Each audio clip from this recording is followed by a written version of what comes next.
Merci à vous, Monsieur le Président. Bien entendu, je me permets également de remercier l'Université de Bourgogne et la Maison des Sciences de l'Homme de m'avoir convié à cette journée d'études. D'autant qu'initialement, je n'étais pas prévu, puisque c'était le professeur Jean-Marc Bahens, éminent spécialiste de droit positif de la vie du vin, qui devait intervenir.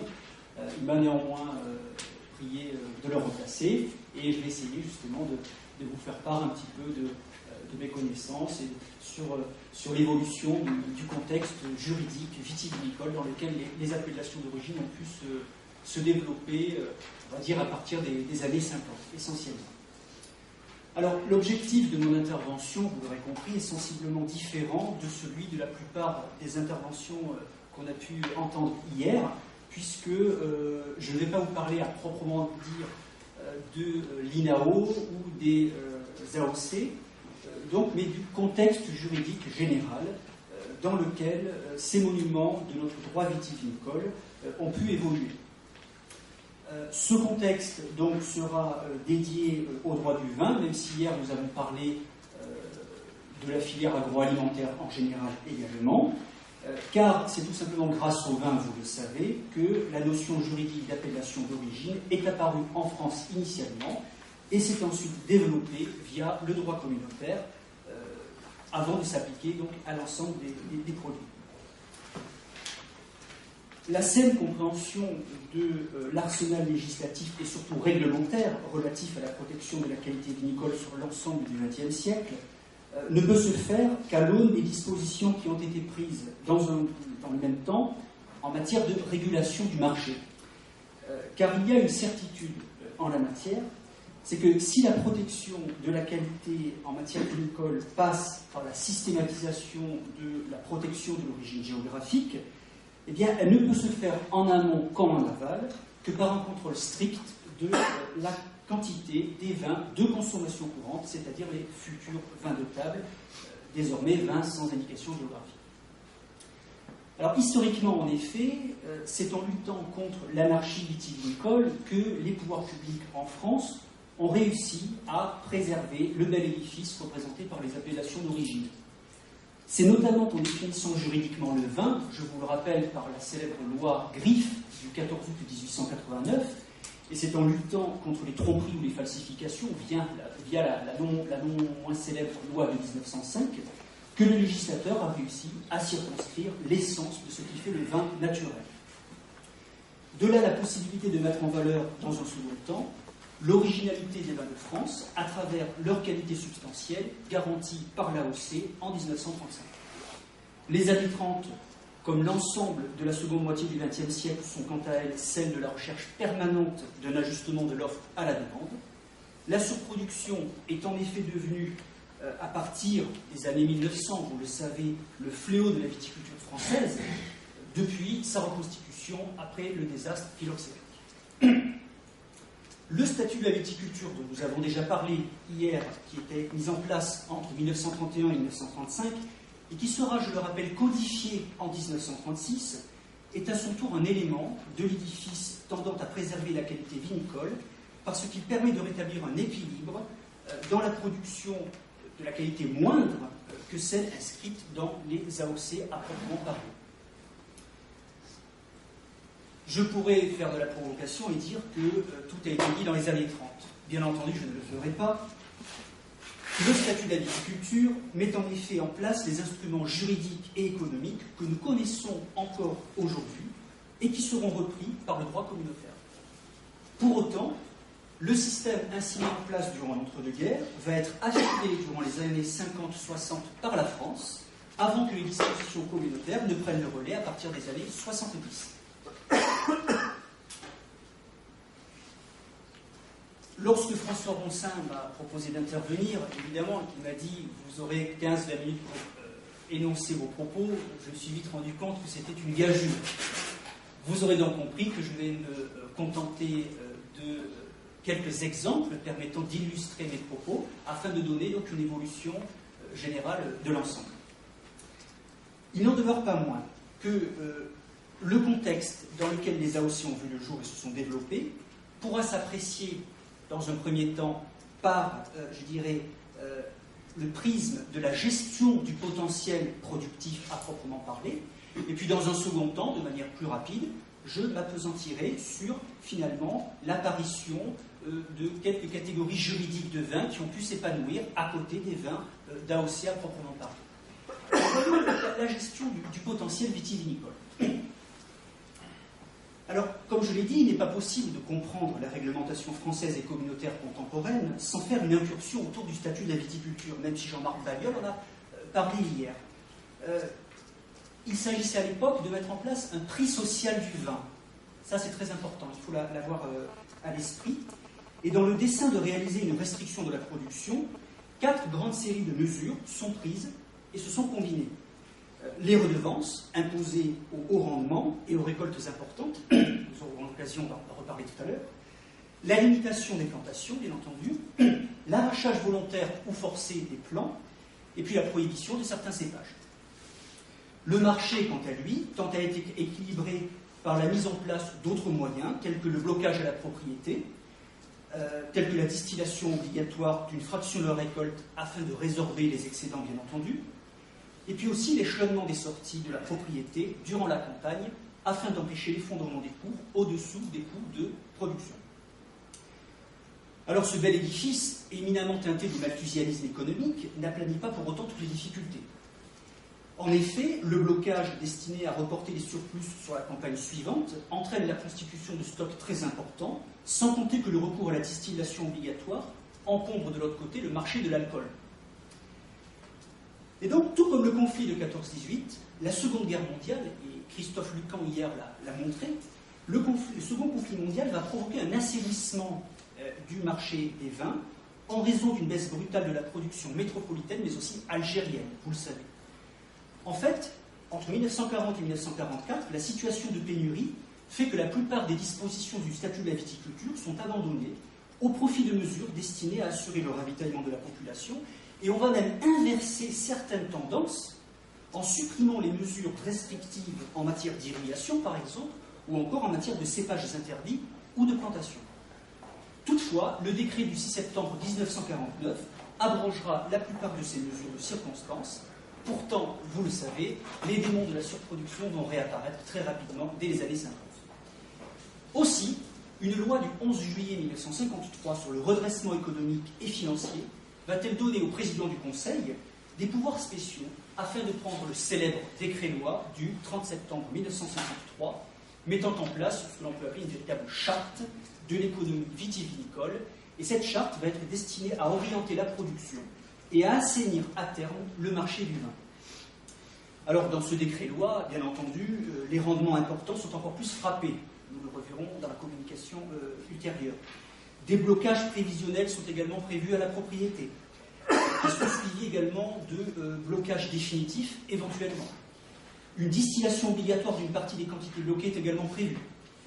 On tend d'autre part à relever la qualité des vins mis sur le marché en généralisant les prestations d'alcool vinique, c'est-à-dire la destruction des sous-produits de la vinification, tels que les lies, tels que les mares, ce qui permet à terme de faire disparaître les vins de presse dont la commercialisation s'avère néfaste, tant au point de vue de la dégradation des prix que de l'altération de la qualité des produits de manière générale.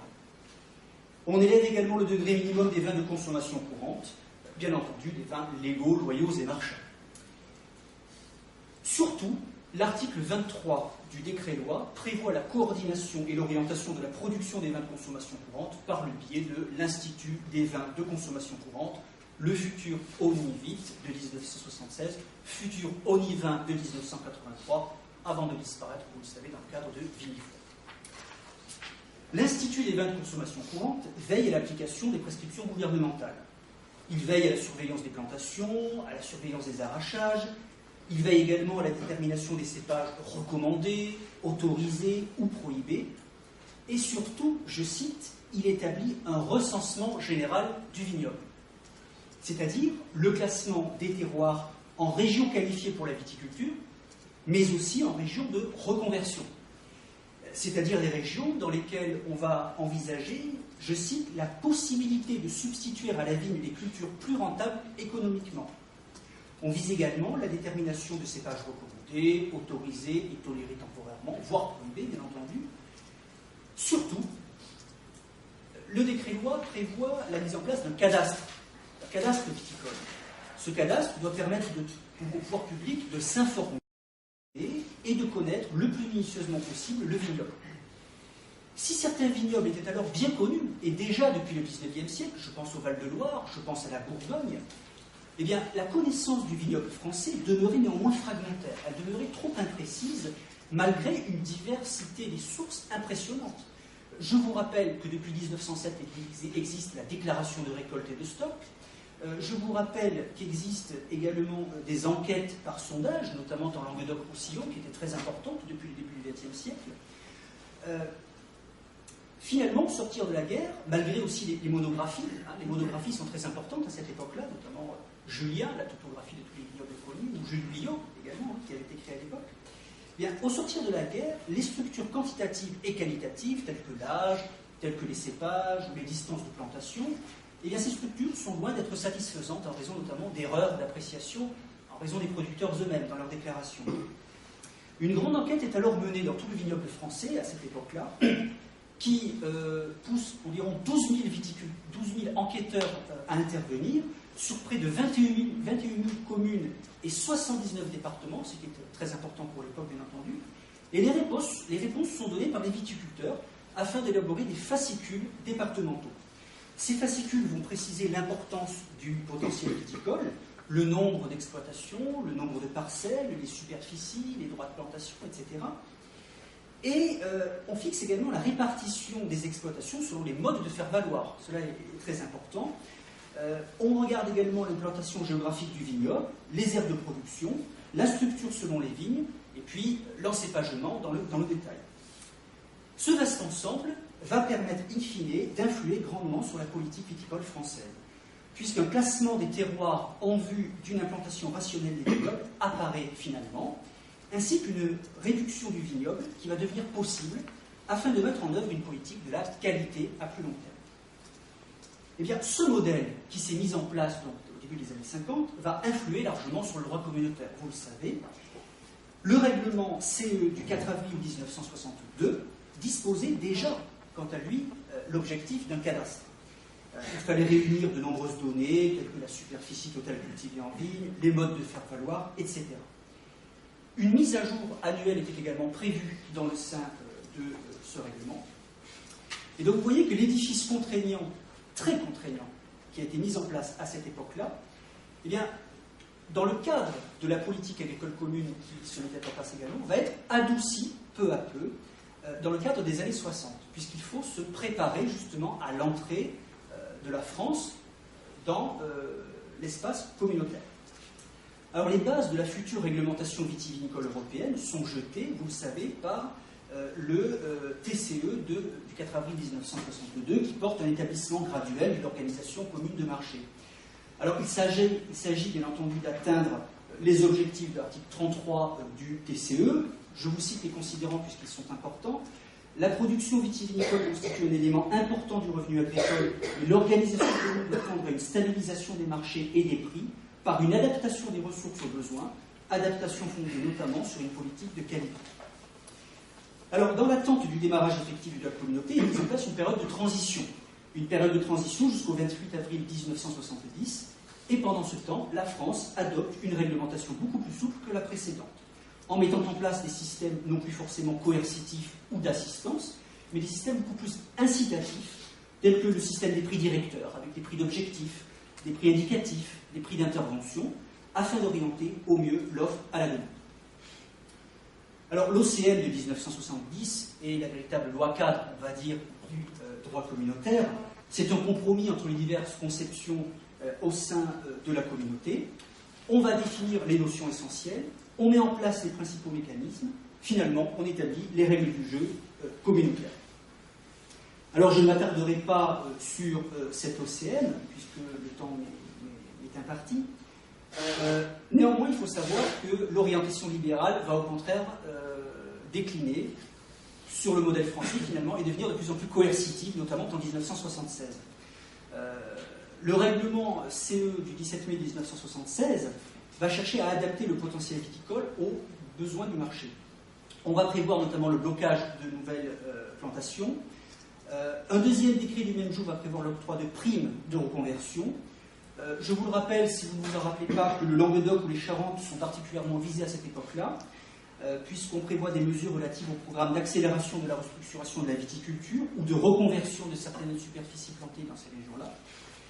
En 1979, je vais un peu plus vite, une troisième OCM est adoptée qui va renforcer la politique de soutien du marché, notamment en matière de distillation, puisqu'on va prévoir 8 types de distillation différentes. Et surtout, pour la première fois au plan communautaire, on instaure la distillation obligatoire. Parallèlement, de nouveaux régimes de plantation sont prévus, la stimulation de reconversion avec abandon temporaire ou définitif est également prévue, et même des primes de cessation d'exploitation en France comme en Italie en 1980. On arrive à la fameuse réunion de Dublin, des 3 et 4 décembre 1984, qui permet aux membres de la CE de trouver un accord sur les solutions face à l'encombrement devenu chronique du marché. La réforme de Dublin repose alors sur le principe de la distillation obligatoire à bas prix, qui peut être décidée en début de campagne. Des critères de déclenchement sont simples, volume des stocks, niveau de récolte, prix du marché, etc.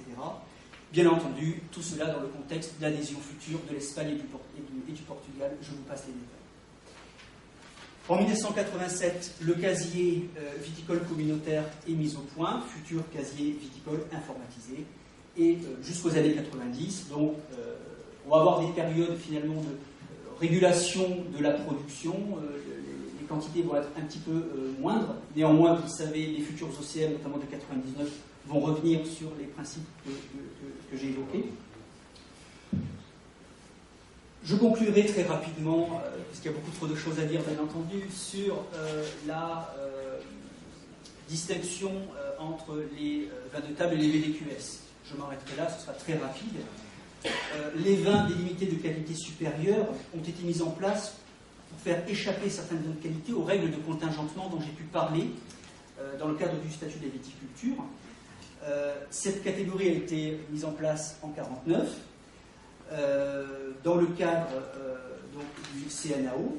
Vous savez que les VDQS ont été mis en place dans le cadre d'un contrôle de la qualité en organisant un système de labellisation via les syndicats viticoles.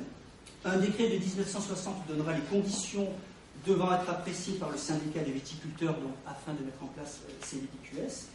Et puis ces VDQS, vous le savez, rejoindront la catégorie des VQPRD. Je ne rentrerai pas dans les détails, bien entendu, avant les réformes ultimes de la fin des années 90. Voilà, j'ai essayé de donner un topo très général, très simple, bien entendu, que vous connaissiez, mais qui était peut-être nécessaire de rappeler, pour voir un petit peu de manière très très large ce qui s'est fait donc, sur cette période-là. Je vous remercie.